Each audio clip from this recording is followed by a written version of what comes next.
Je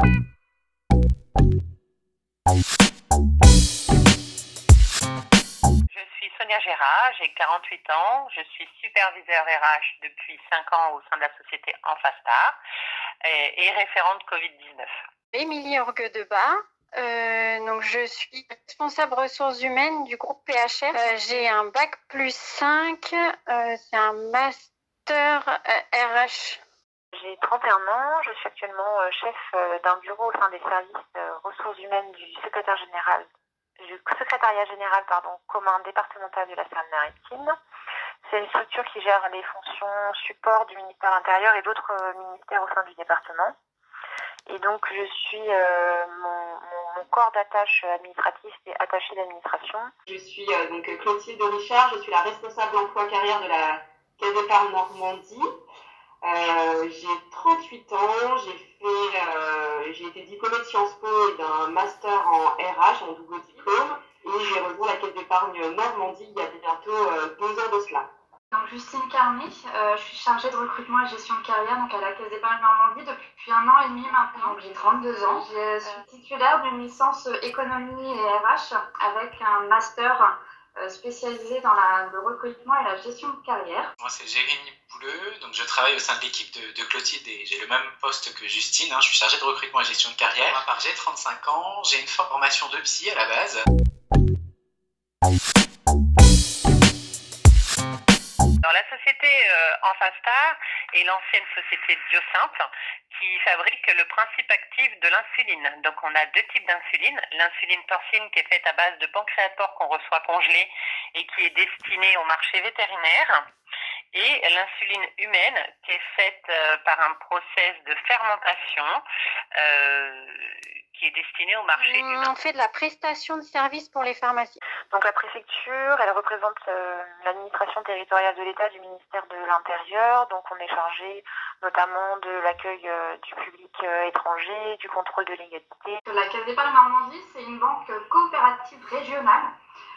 C'est la seule banque qui couvre aujourd'hui l'intégralité du territoire normand avec plus de 200 sites. C'est des agences de proximité mais aussi des centres d'affaires pour accueillir donc nos clients et on compte aujourd'hui 1,1 million de clients dont 208 000 sociétaires. La Caisse d'épargne Normandie offre tous les services de la banque mais aussi de l'assurance et elle accompagne toute la clientèle.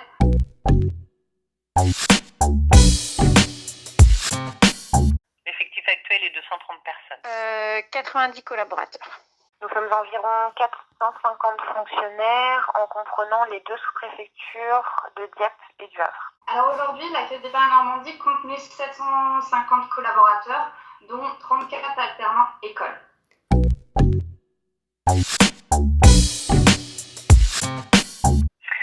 Il a fallu mettre en place des mesures pour permettre de continuer notre activité tout en protégeant nos salariés. Alors au début, avec le premier confinement, il y a eu du chômage partiel. D'accord. Puisque personne pouvait aller, les collaborateurs ne pouvaient pas aller en pharmacie, ils n'avaient pas de masque, pas de moyens de protection. Pour les collaborateurs bureaux, donc qui sont dans les fonctions support, tout le monde était en télétravail. Et par contre, les pharmaciens avaient beaucoup de demandes, donc on a eu quand même une belle activité. Alors la crise sanitaire a induit une diminution de la présence des effectifs et nous a permis de mettre en place notre plan de continuité d'activité, le PCA. C'est un dispositif qui permet d'ajuster le nombre de présents au regard des missions à faire perdurer au sein de la préfecture.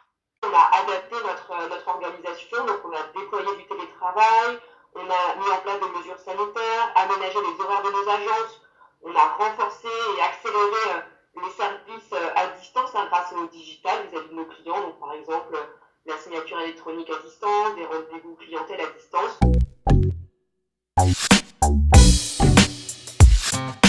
Le port du masque obligatoire, la distanciation sociale, le gel hydroalcoolique en distributeur, en flacon individuel, des jauges à respecter dans les halls, les vestiaires et tout endroit, et un affichage régulier des informations et ou des règles à suivre. Au niveau RH, on a développé le télétravail qui ne se faisait pas du tout avant. De ce fait, on a pu identifier que la mise en œuvre de ce plan nécessitait d'être réévalué, ce qui n'était pas forcément ajusté à l'actualité.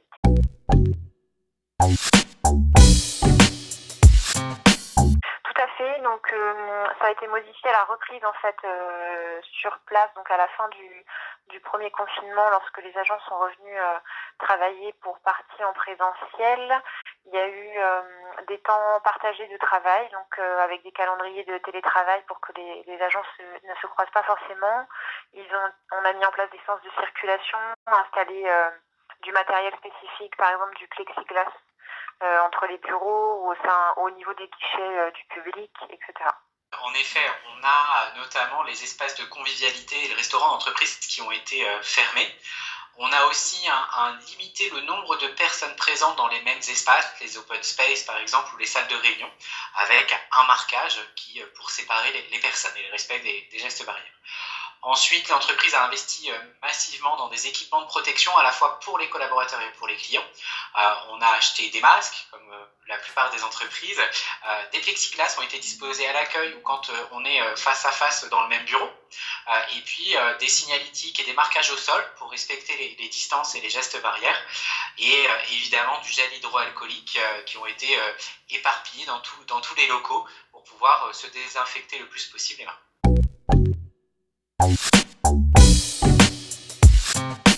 Alors oui, au tout début de la crise sanitaire, parce que beaucoup de salariés étaient inquiets et angoissés. Forcément, puisque on se retrouvait pas tous les jours au bureau, donc il y a eu forcément une distance qui s'est installée. La communication continuait à fonctionner, pas forcément toujours bien. Alors entre les salariés, je dirais non.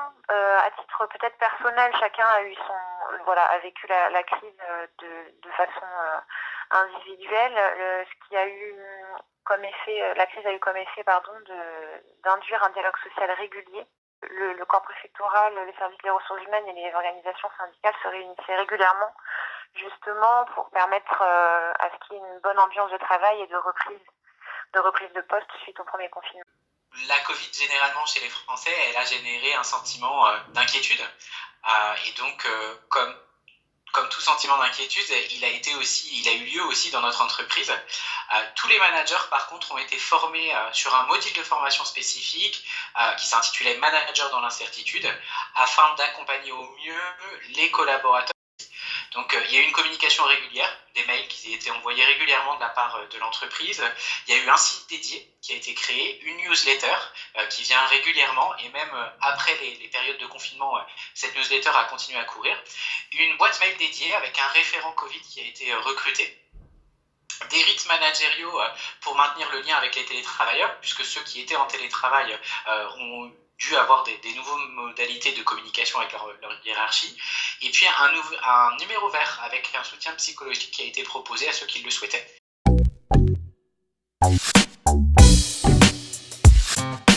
Pareil, ouais, au début.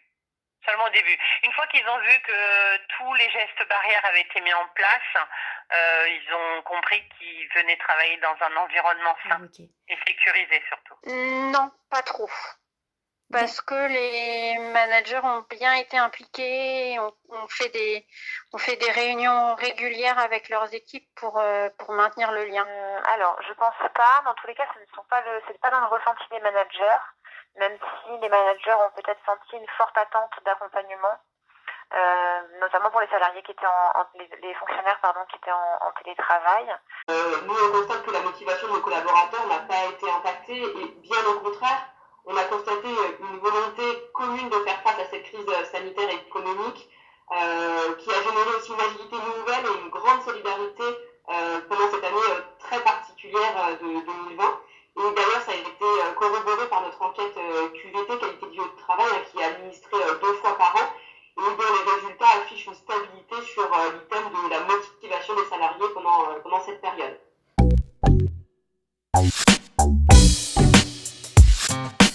Alors oui, sur la base du volontariat.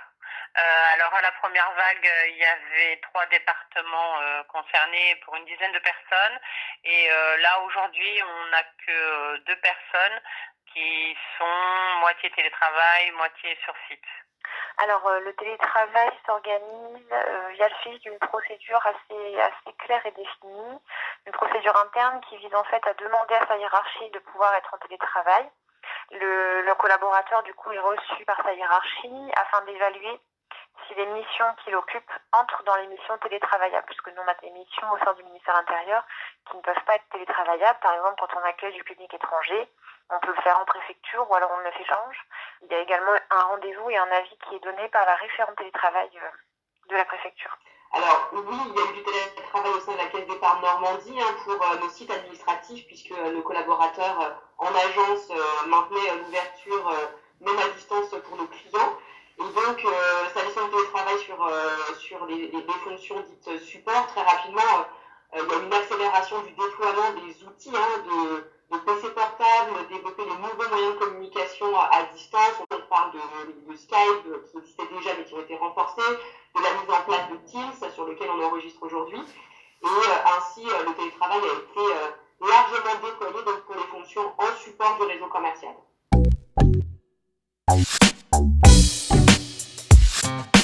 On ne l'a pas constaté, mais on l'imagine. Non. Ceux qui n'étaient pas très autonomes ont eu des difficultés pour être aussi efficaces qu'en présentiel. Et pour les autres qui étaient déjà tout à fait autonomes, il n'y a pas eu de souci. Alors, pas à notre connaissance, on a même plutôt un effet inverse. De nombreux managers nous indiquent que leur équipe étant un peu plus au calme, moins dérangée dans la journée de travail, produisent parfois plus de documents, notamment lorsque le télétravail induit la production de documents écrits, où il est nécessaire de se concentrer. Donc, on n'a pas noté du tout de baisse de productivité, peut-être même l'inverse. Alors, dans le cadre du télétravail, le rôle du manager, comme on l'a évoqué, est vraiment clé parce qu'il permet de maintenir la cohésion, de maintenir la dynamique de résultats, par l'accompagnement des managers et par le maintien du lien avec les collaborateurs qui a permis de maintenir un bon niveau de productivité malgré cette période de crise sanitaire.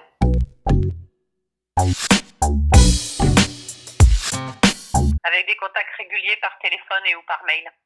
Il faut maintenir le contact et le lien avec les salariés qui travaillent à domicile. Maintenir le lien, toujours faire des points réguliers. Alors en visio, c'est pas toujours simple, c'est pas aussi facile que en présentiel quand on peut se rencontrer autour d'un café, mais on essaye de faire autrement et ça fonctionne. Il a été nécessaire d'orienter les cadres vers l'organisation d'un suivi régulier avec les agents en télétravail, d'instituer des retours, des points téléphoniques plusieurs fois par semaine, de permettre aux collègues d'échanger entre eux via la messagerie par exemple. On a fait un travail aussi d'information. Le service de formation a diffusé toute l'offre de formation disponible en e-learning, donc en distanciel. Et dans ces formations-là, il y avait notamment comment bien se tenir en télétravail au niveau des postures, etc. Donc voilà, toutes ces petites choses-là ont permis un accompagnement et à éviter l'isolement. Bien entendu, les assistantes sociales et les médecins de prévention ont également pris la tâche des salariés, des fonctionnaires les plus fragiles et qui en avaient besoin. Encore un risque de ne pas être original, c'est le rôle du manager est clé dans cette crise et pour éviter l'isolement. Le manager doit faire preuve d'agilité, d'adaptation dans sa capacité à fédérer, à accompagner, mais individuellement comme collectivement l'équipe, même à distance. Également, la Caisse d'épargne Normandie a mis en place un guide des bonnes pratiques pour les collaborateurs qui étaient amenés à télétravailler. Et également, les collaborateurs en télétravail étaient destinataires d'une newsletter pour toujours être informés de l'actualité de l'entreprise, ce qui a permis donc d'éviter l'isolement notamment.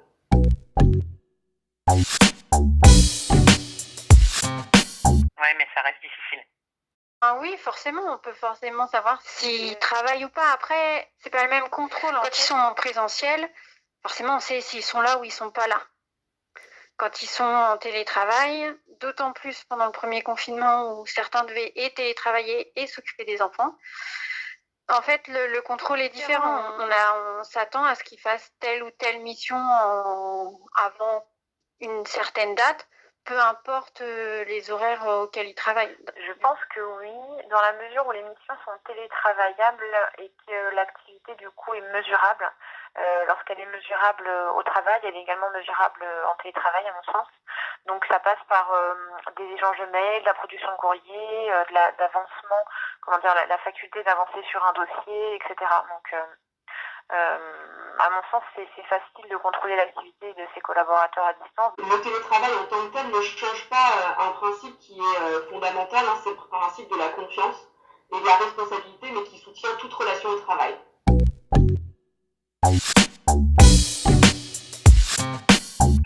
On fait appel aux agences d'intérim locales et les sites emploi, comme l'APEC, Pôle emploi, Indeed. Par annonce, sur des job boards, ouais. Majoritairement par des sites emploi, donc le site de Pôle emploi. Donc soit on passe une offre directement sur le site de Pôle emploi, soit on les contacte pour qu'ils puissent la diffuser à notre place. Et également sur le site public Place de l'emploi public. Le premier moyen et le principal, ce sont nos offres qui sont consultables sur le site carrière du groupe BPCE et surtout aussi les sites d'emploi dédiés. Et encore bien sûr aujourd'hui les réseaux sociaux comme LinkedIn qui est notre source aussi importante. Nous recrutons également via la recommandation et des cabinets spécialisés quand cela est nécessaire.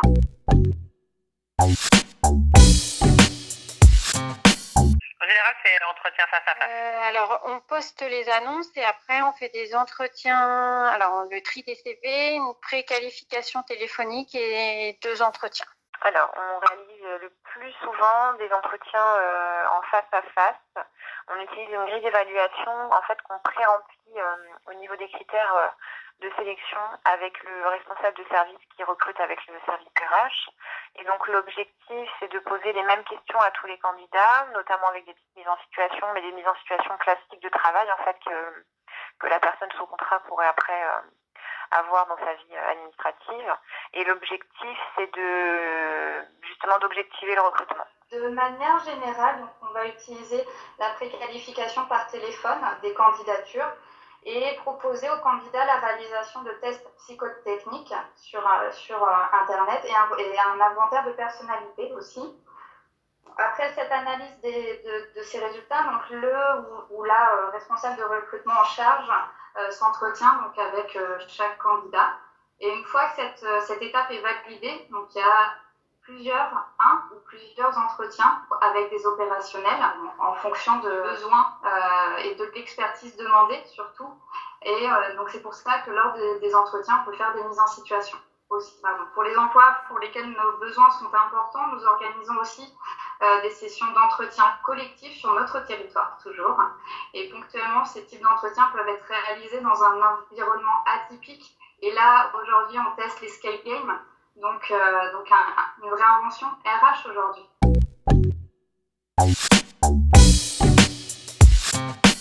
Alors, on fait des entretiens téléphoniques. On fait quand même des face-à-face quand la personne n'est pas très loin, tout en lui demandant de suivre nos gestes barrières mis en place. Et on fait aussi des entretiens via Zoom ou Skype. Alors, c'est plus compliqué parce que l'entretien, si on le fait en présentiel, la personne est masquée, nous aussi. On ne voit pas ses réactions, c'est beaucoup plus compliqué. Je préfère en visio. Alors, on alterne, on fait en fonction de la situation sanitaire du moment et en fonction des contraintes du candidat. Donc, il a pu nous arriver de proposer un entretien en visioconférence lorsque le candidat, par exemple, était un petit peu trop éloigné de la Seine-Maritime ou alors était bien entendu suspecté d'avoir le Covid. On a pu également proposer des entretiens téléphoniques lorsque le recours à la visioconférence n'était pas possible. Et enfin, on continue le présentiel dès lors que on est toujours autorisé à se déplacer pour réaliser les entretiens d'embauche. Alors aujourd'hui, on a dû repenser cette manière de faire parce que nous faisions des entretiens en face à face, nous faisions venir les candidats sur site. Aujourd'hui, on les réalise à 100% à distance.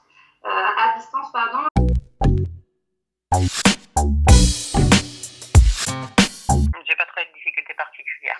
Ouais, c'est la visio, des fois, elle marche pas très bien avec le candidat, ça coupe, c'est pas toujours très agréable, mais on fait avec.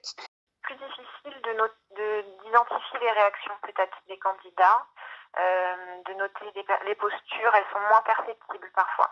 Donc Lorsqu'on recrute sur certains postes avec un certain savoir-être, il est plus difficile de mesurer la capacité de résistance au stress ou quand on est par téléphone. Alors, il est parfois difficile pour un candidat de se projeter, de se représenter aussi dans le futur environnement, comment il va être accueilli. Donc, c'est une vraie appréhension des candidats, mais c'est notre rôle aussi de les rassurer. Et lors des entretiens, c'est une part importante de l'entretien d'expliquer comment ça se passe et dans quel environnement ils peuvent travailler s'ils travaillent à la Caisse d'épargne Normandie.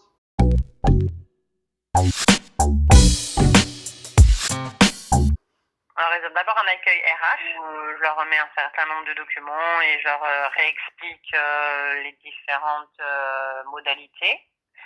Et ensuite, il y a une présentation des différents départements avec le supérieur de la personne recrutée.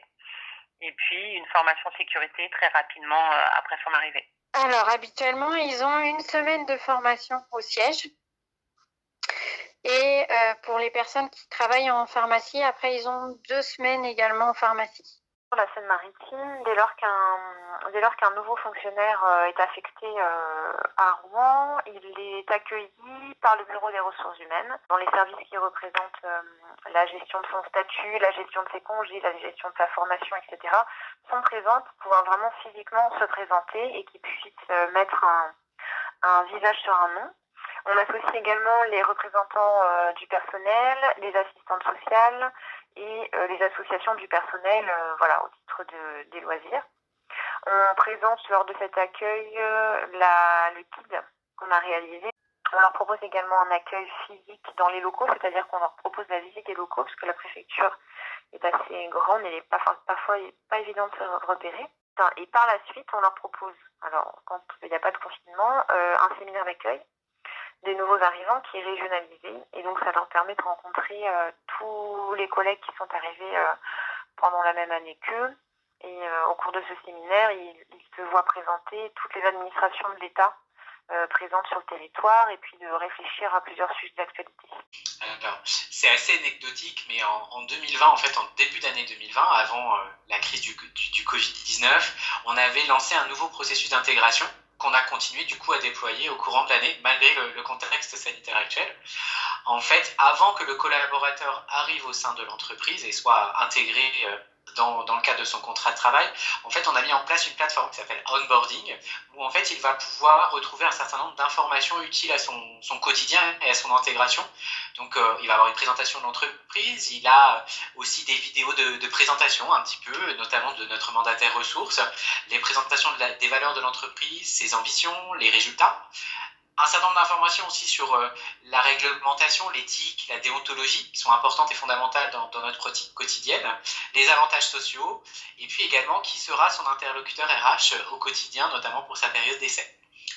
Ensuite, au cours de cet outil, il va pouvoir découvrir son parcours d'intégration, puisque nous avons également mis en place en 2020 des parcours d'intégration spécifiques, soit sur un cursus dans notre banque de détail plutôt junior, sur des profils jeunes diplômés ou qui sont en reconversion professionnelle, puisqu'on en fait quand même un certain nombre, soit un parcours plus expérimenté, toujours sur la banque de détail, mais pour des gens qui ont déjà de l'expérience, mais pour lesquels on souhaite les former à nos process, nos méthodes.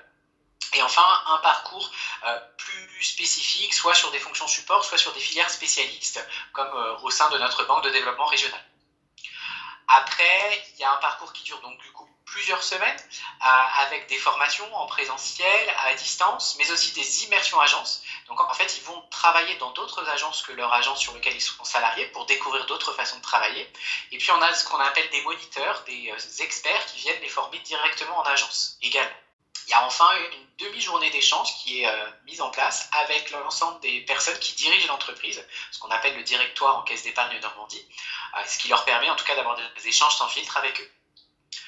Et puis, il y a 2 entretiens qui sont organisés au cours de la période d'essai par la personne qui a recruté le collaborateur ou la collaboratrice.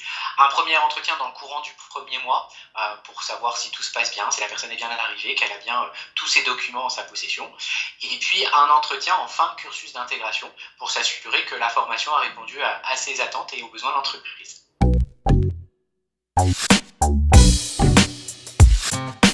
Ben oui, c'est pareil. Il faut juste respecter les gestes barrières qui ont été mis en place. Avec la crise sanitaire, la formation au siège est maintenue. Après, c'est un peu plus compliqué parce qu'on a beaucoup de personnes qui sont toujours en télétravail. Les collaborateurs sont 1 ou 2 journées par semaine au bureau. Ça complique l'intégration du nouveau collaborateur parce qu'il voit moins il rencontre beaucoup moins les autres collaborateurs qu'habituellement. Donc, il s'intègre plus difficilement, il est moins rapidement autonome. Alors effectivement, il est possible de le mettre en place. Il est plus complexe parce que on se reposait sur une organisation qui était actée depuis plusieurs années, qui fonctionnait bien. Donc le tout, c'est d'apporter la convivialité et toutes les informations utiles aux nouveaux arrivants. Donc en fait, on part dans l'idée qu'il faut transmettre les informations et que tant pis si du coup le fonctionnaire ne rencontre pas en présentiel le service RH, donc on envoie le guide d'accueil en amont de la prise de poste. Ce qui fait que voilà, quelques semaines avant son arrivée en préfecture, il peut d'ores et déjà prendre connaissance des noms, des procédures internes. Et on l'accompagne d'un parcours de formation qui est basé sur du distanciel. Écoutez, je pense que je vous ai expliqué pas mal d'informations justement sur nos parcours d'intégration et ça vous fait la preuve que c'est possible malgré ce contexte-là, à condition d'avoir fait preuve d'agilité et de flexibilité, notamment sur des nouvelles modes de formation par du distanciel.